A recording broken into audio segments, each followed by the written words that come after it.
With so many to choose from, tactical devices or flashlights can be confusing. You're not sure which one's the brightest or which one's the best. So today we're going to be doing a quick breakdown and give you guys some tips and recommendations on the best flashlight in Escape from Tarkov.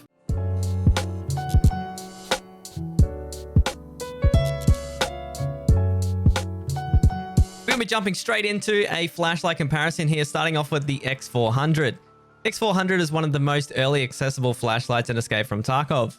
After that one, we're going to be looking here at the Predator, which is a 25mm mount and a flashlight exclusive. This one is being hailed one of the brightest. We've also got the WF501B, which is also a 25mm mount. The next one here today is the 2P Clash, and we're actually going to be doing a comparison of these at the end, so don't worry.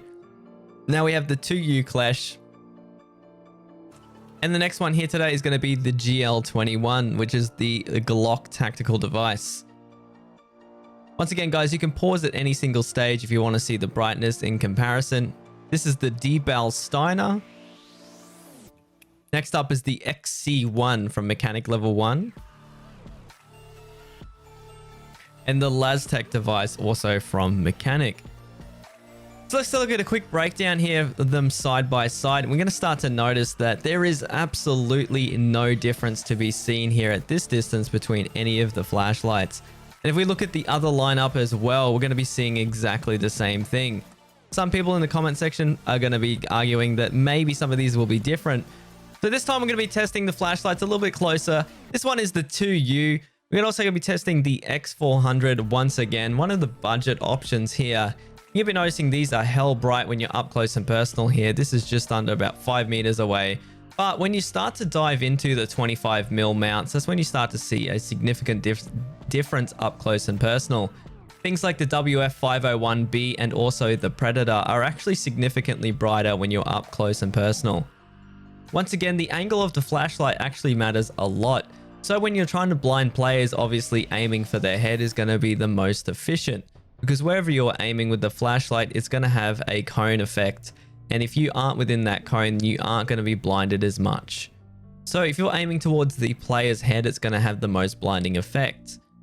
I think a lot of people are sleeping on flashlights and not understanding how important they are to clearing rooms and also seeing angles. But this bright flashing effect is actually making it quite hard to distinguish, especially for players crouched where they are and whereabouts their head is. It can actually save you in certain occasions. But if we do a quick breakdown here in slow motion between the WF501B and the Predator here, we're going to be noticing that these 25mm mounts are incredibly bright when you're up close and personal. However, they are pretty much exactly the same, with the Predator being slightly brighter. As we look at the Laztec versus the D-Bal, the two tactical devices that I do believe are the brightest here, we're actually going to be comparing the two. And if we look up close and personal when we zoom in here, we're actually not going to be able to see, once again, a difference. So obviously the options come down to a little bit more than simply what is the brightest, and more about something that we're just going to quickly cover here. Now, the first thing that you guys need to know is that if you put more than one flashlight on a gun, it does make the gun brighter. And there is a thing as too many flashlights on a gun at one time. Have you noticed here, I'm currently being shined in the eyes with two flashlights at the same time, and these are two D-Bal Steiners. We tried different combinations and really couldn't notice the difference because it gets to the point where it's so blindingly bright. However, if I'm to take the P90 here with the flashlights on it and shine at these players, you're going to notice that if you have any more than this, the glare effect is going to be so much that you can't see over.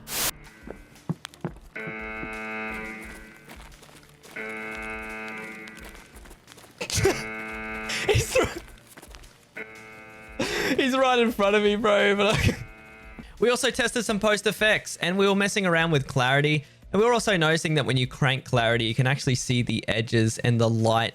The lighting effect seems more specific. What I mean by that is the blurriness of the light is actually basically sharpened and you can see each individual beam a little bit more specifically. So it can actually make lights being shown at you a little bit darker, and also at the same time, it can make players pop out a bit more. But I understand it's a double-edged sword because if you run high clarity, it can make things so sharp that it can be hard to see in grassy areas. So this is a trade-off that you have to make. Things like saturation didn't really do much, and things like Luma Sharpen definitely helped.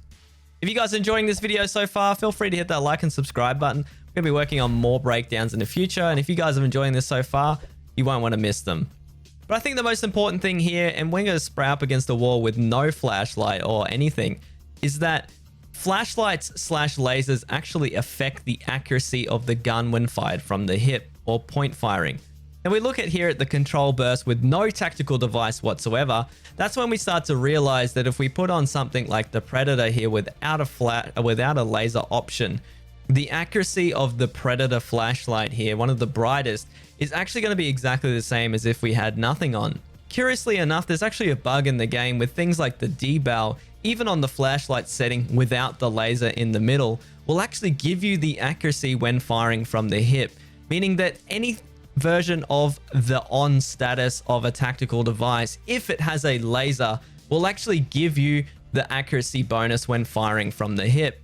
I think this is really important when choosing the best flashlight in quotations for your next gun. Make sure that when you are choosing a flashlight option, that you choose a flashlight option that comes with a laser built into it. This is because it is going to affect your accuracy, and if it does not have a laser setting, it doesn't even matter if it's not on the laser setting, it just simply has to have a laser built into it. So some quick recommendations on some of the choices that I would make here. My personal favorite is the deval Steiner. It is both infrared and also a great flashlight, and a green laser if I feel like using that. The GL21 is also a brilliant option, and the best bang for buck would have to be the X400 being a red laser and a red laser / flashlight. As always, guys, if you enjoyed this video in absolutely any single way or learnt anything, make sure that like and subscribe button. It helps me out a ton. And as always, guys, we'll see you on the next one.